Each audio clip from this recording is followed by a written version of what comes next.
오늘 함께 나누실 하나님 말씀은 갈라디아서 3장 말씀입니다. 갈라디아서 3장 1절에서부터 29절까지 말씀, 제 성경으로 신약성서 304페이지에 있습니다. 신약성서 304페이지 갈라디아서 3장 1절에서 29절까지 말씀입니다.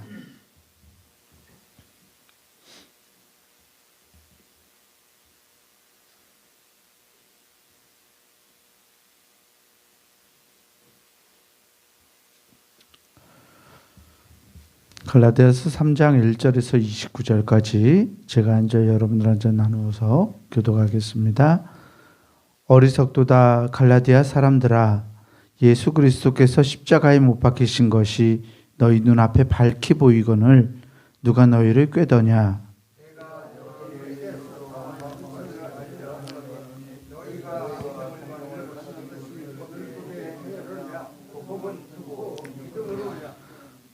너희가 이같이 어리석으냐? 성령으로 시작하였다가 이제는 육체로 마치겠느냐?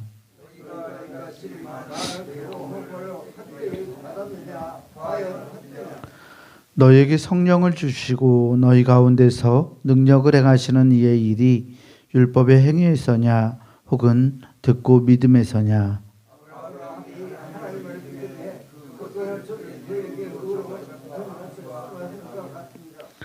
그런즉 믿음으로 말미암은 자들은 아브라함의 자손인 줄 알지어다.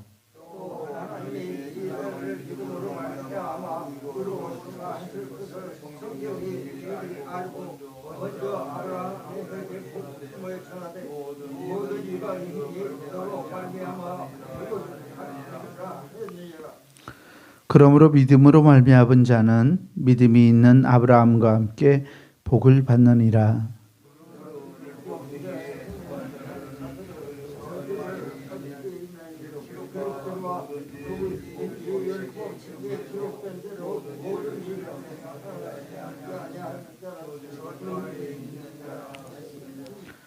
또 하나님 앞에서 아무도 율법으로 말미암아 의롭게 되지 못할 것이 분명하니 이는 의인은 믿음으로 말미암아 살리라 하였음이라.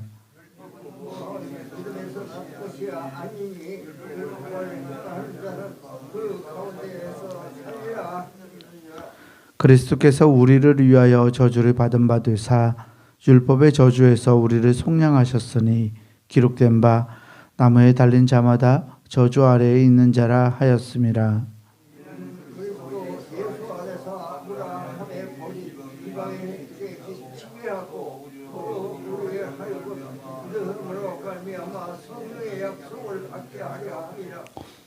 형제들아, 내가 사람의 예대로 말하노니 사람의 언약이라도 정한 후에는 아무도 패하거나 더하거나 하지 못하느니라.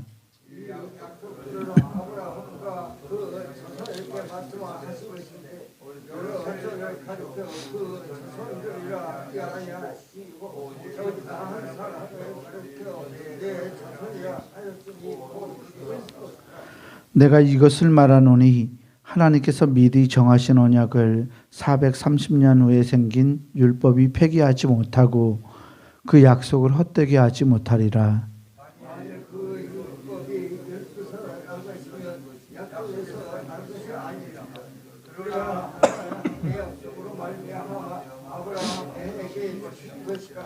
그런즉 율법은 무엇이냐? 범법함으로 더하여진 것이라. 천사들을 통하여 한 중보자의 손으로 베푸신 것인데 약속하신 자손이 오시기까지 있을 것이라.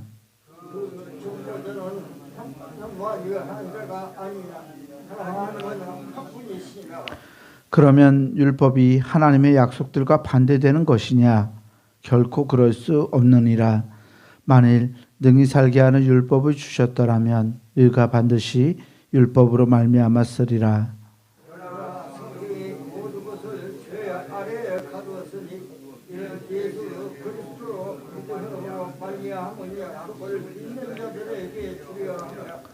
믿음이 오기 전에 우리는 율법 아래에 매인 바 되고 계시될 믿음의 때까지 갇혔느니라. 하는 교사가 되어 우리로 하여금 믿음으로 말미암아 노력하라 함을 얻게 하려 함이라. 믿음이 온 후로는 우리가 초등교사 아래에 있지 아니하도다. 믿음으로 말미암아 그리스도 예수 안에서 하나님의 아들이 되었으니 누구든지 그리스도와 합하기 위하여 세례를 받은 자는 그리스도로 옷 입었느니라. 유대인과 헬라인이나 종이나 자유인이나 남자나 여자나 다 그리스도 예수 안에서 하나이니라. 함께 봅니다. 너희가 그리스도의 것이면 곧 아브라함의 자손이요 약속대로 유업을 이을 자니라. 아멘. 주님께서 주시는 은혜와 평강이 오늘 새벽 하나님께 나아가는 우리 모두에게 함께하기를 주의 이름으로 축원합니다. 오늘 갈라디아서 3장 말씀을 읽었어요. 율법과 복음의 관계에 대해서 본격적으로 논하기 시작하는 장면이에요.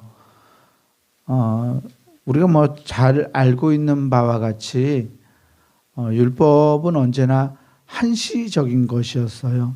그리고 오늘 말씀에서도 말씀하고 있지만 이 복음이라는 것, 그러니까 예수 그리스도께서 우리 죄를 위해서 우리 죄를 속량하시고 하나님과의 관계를 회복시켜 주신 이 복음, 이 기쁜 소식이 오게 되면 율법이 그 역할을 다 하게 되고 또 이 복음으로 인해서 율법이 완성을 이루게 된다라고 바울 사도는 말하고 있습니다. 바울 사도가 오늘 말씀에서 갈라디아 성도들에게 이렇게 화를 내요. 3장을 시작하면서 어리석도다 갈라디아 사람들아, 예수 그리스도께서 십자가에 못 박히신 것이 너희 눈앞에 밝히 보이거늘 누가 너희를 꾀더냐라고 말해요. 그러면서 3절에는 너희가 이같이 어리석으냐? 성령으로 시작하였다가 이제는 육체로 마치겠느냐라고 질책을 하죠. 갈라디아 교인들이 성령으로 시작했다가 육체로 마치겠느냐라고 그들에게 질책하는 이유는 바울이 갈라디아 교인들에게 전해주었던 복음이 바로 예수 그리스도의 십자가 공로에 의해서 우리가 죄사함을 얻었다라는 이 놀라운 기쁜 소식이었기 때문에 그렇습니다. 이 복음이라는 기쁜 소식은 사실 이 복음이든 율법이든 이것들이 가지고 있는 기능은 하나님과 어떤 관계를 맺게 하느냐에 있어요. 율법을 지키는 것도 왜 율법을 이스라엘 백성들이 지켰을까요? 하나님과 관계하기 위해서, 하나님과 친해지기 위해서, 자기들이 하나님의 백성임을 알고 깨닫고 살아가기 위해서 율법을 지켰던 거예요. 그런데 하나님과의 그 친교 관계를 완성시키신 것이 바로 예수 그리스도의 십자가 사건이었죠. 우리로 하여금 하나님과 완전히 다시 하나 될 수 있도록 우리를 불러주신 기회가 됐기 때문입니다.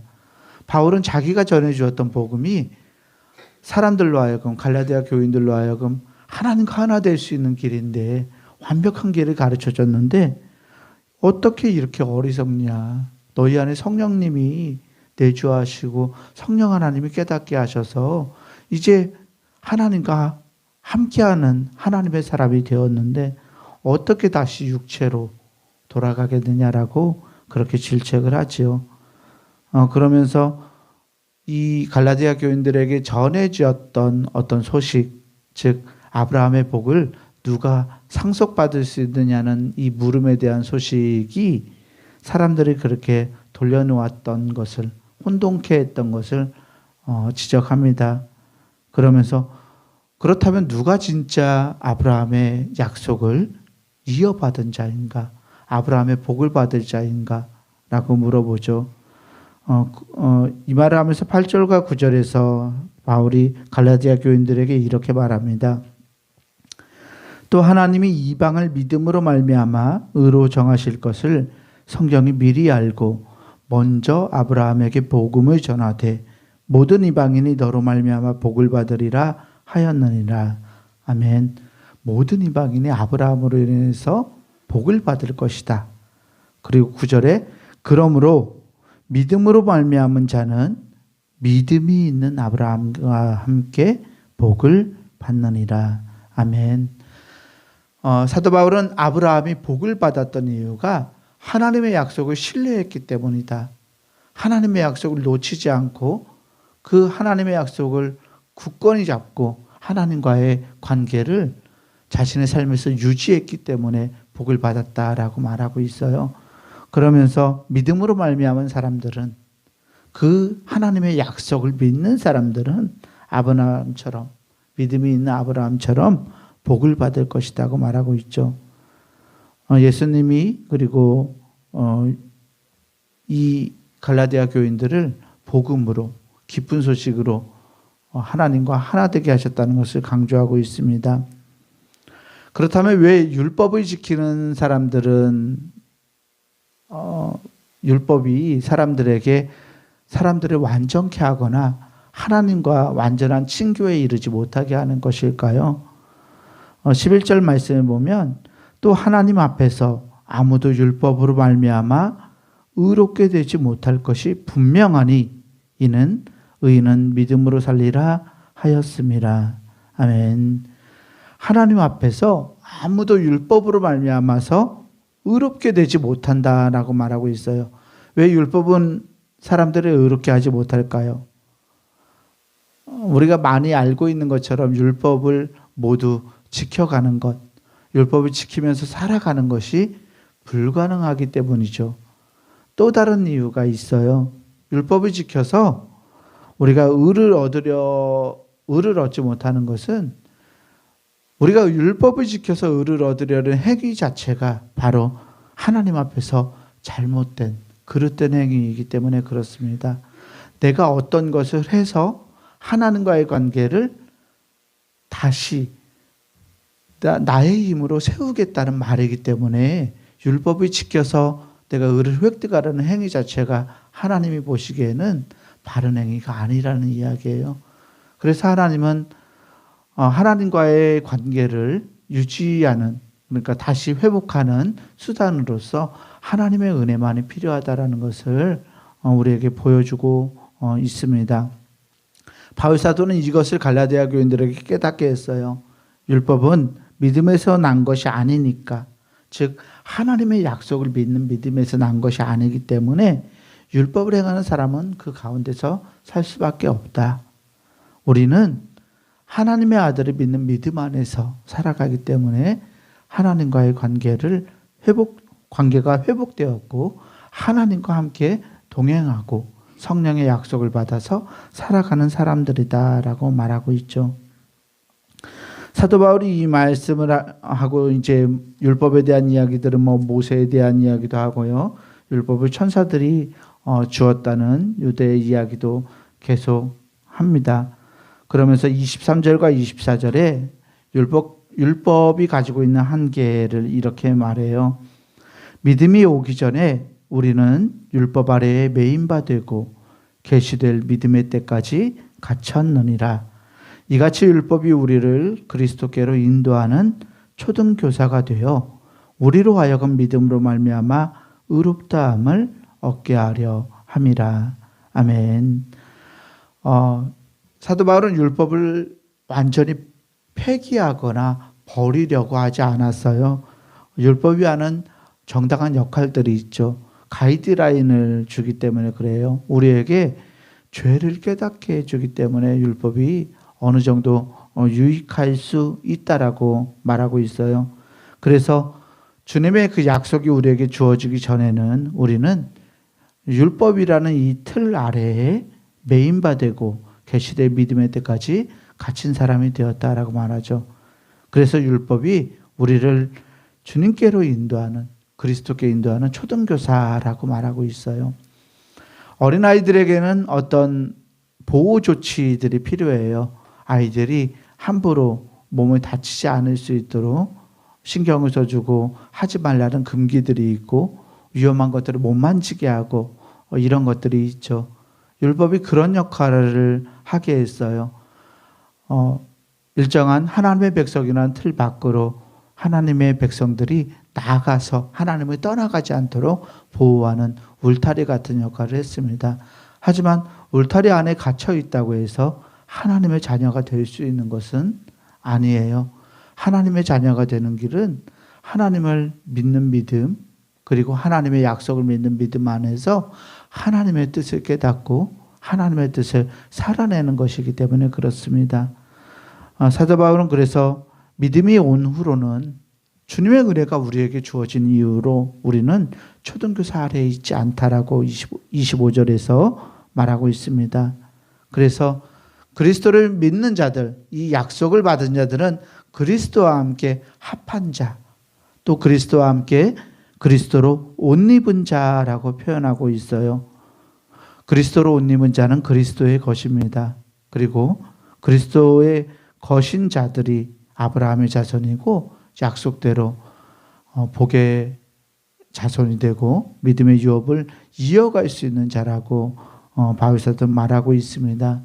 사랑하는 교우 여러분, 우리는 예수 그리스도가 우리에게 복음이 되고 주님이 우리에게 약속이 되는 것을 믿는 믿음의 사람들입니다. 우리는 주님의 놀라운 은혜의 공로로, 십자가의 공로로 구원의 은혜를 누리고 사는 사람이에요. 우리가 형식적인 틀 아래 살아가기보다 정말 약속을 이어받을 자로, 믿음을 가진 자로 그 이름값을 감당하며 살아가는 자가 되기를 소망합니다. 우리에게 주신 놀라운 은혜를 기억하고 내가 어떤 것을 행해서가 아니라 주님이 나를 사랑해 주셔서 내가 다시 하나님과 손잡고 동행하게 되었다는 것을 기억하고 주님과 동행하는 자의 삶답게 세상을 힘있게 살아내는 복된 믿음의 자녀들 되기를 주의 이름으로 간절히 축원합니다. 기도하겠습니다. 사랑과 은혜의 주님 감사합니다. 우리에게 예수 그리스도의 십자가 공로로 하나님과 화목할 수 있는 길을 다시 열어주시니 주님 감사합니다. 이 구원의 놀라운 은혜가 날마다 우리에게 주어져 있음을 하나님 우리가 믿음으로 확신하고 주님 손 꼭 붙들고 살아갈 수 있는 하나님의 사람들 되게 하여 주시옵소서. 성령님께서 우리 안에 내주에 계심을 믿습니다. 하나님의 이끄심을 인식하고 주님의 이끄심에 따라서 우리의 마음이 날마다 정해감으로 하나님이 기뻐하시는 삶을 살아갈 수 있는 우리의 삶이 되게 하나님 축복하시고 은혜 베풀어 주옵소서. 오늘 거룩한 성일 주님과 함께 예배하고 주님 앞에 나아오는 것들이 우리에게 기쁨이 되게 하시고 우리의 예배가 하나님께 영광이 되는 복된 날 되게 하여 주옵소서. 우리 구주 예수 그리스도 이름으로 감사하며 간절히 기도합니다. 아멘. 하늘에 계신 우리 아버지여, 이름이 거룩히 여김을 받으시오며 나라가 임하시오며 뜻이 하늘에서 이루어진 것 같이 땅에서도 이루어지이다. 오늘 우리에게 일용할 양식을 주시옵고 우리가 우리에게 죄 지은 자를 사하여 준 것 같이 우리 죄를 사하여 주시옵고 우리를 시험에 들게 하지 마시옵고 다만 악에서 구하시옵소서. 나라와 권세와 영광이 아버지께 영원히 있사옵나이다. 아멘.